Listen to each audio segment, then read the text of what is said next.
Well, good morning, everybody out there in Facebook world, all my friends and family all across this great country.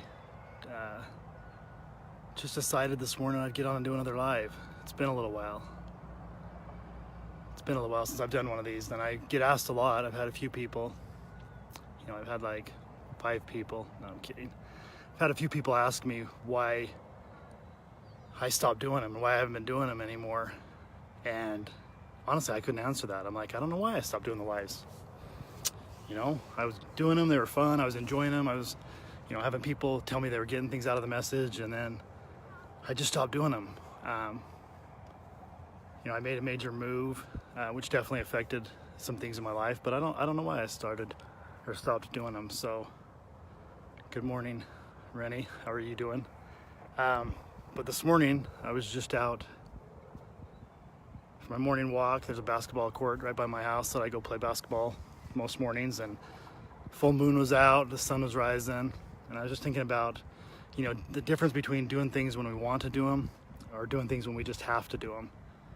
I spent a lot of my life doing things because I thought I had to.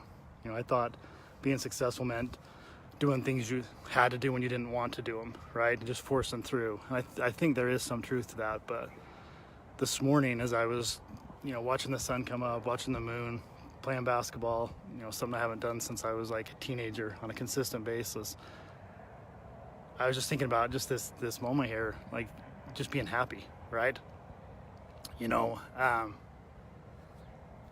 we do things because we have to, not because we want to, it's hard to show our passion. It's hard to really let who we are come out. And I guess if that's one thing I had to talk about why I stopped doing these for a little while, is I just wasn't feeling it. It wasn't something I wanted to do at the moment. And I knew if I got up and forced myself to do them, not wanting to do it, it would come across and it wouldn't work. So anyway, this morning, conditions were perfect for me and I was feeling it.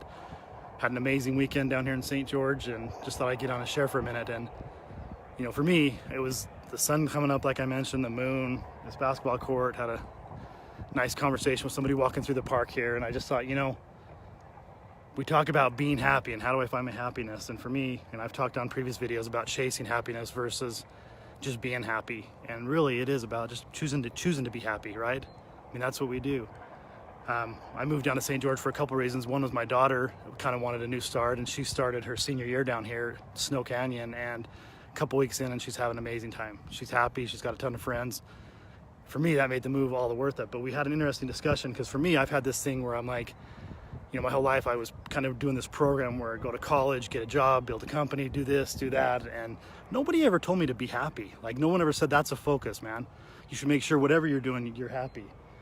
And no one ever had that discussion, so I've changed, and I'm trying to teach my kids, and I always ask them about happiness. But my daughter, I picked her up, from the high school down here, and we were driving home, and we were talking, and she's like, Dad, and she's like a straight A student, always been, driving herself. And she looked at me and she said, when I started school, everyone talks about getting good grades and like planning your future. And she's like, nobody ever talks about being happy. I'm like, you're right, they don't. And for me, it was just kind of a cool moment because here she is, 18 years old, and she's figuring out what took me almost twice that long to figure out. So that's my morning message, is just be happy in the moment. A happy life is a string of happy moments. And if you're not happy, nothing has to change, just you. Just look around you. There's so many things in this beautiful world to be happy about. Get outside, go do something fun. So yeah, that's the first message. The second message is probably more for my Utah friends and family. I see Ryan Holt. What's up, man? I know he's a big Ute fan. Hey, Woody. I saw a thing on the news last night, and it's kind of interesting because I'm big in vision boards. And, a few years back here, it was like 2014 when I was going through a bunch of changes, I wrote a vision letter of how I imagined my life to be. And, I talked about relationships, finances, health, well-being. And being a diehard Ute fan since I was a little boy, I actually wrote some things about the Utes. And, one of them was enjoying them winning a national championship and how good that would feel. And in 2008, they won the Sugar Bowl, undefeated, winning, and like shocked Alabama, shocked the world.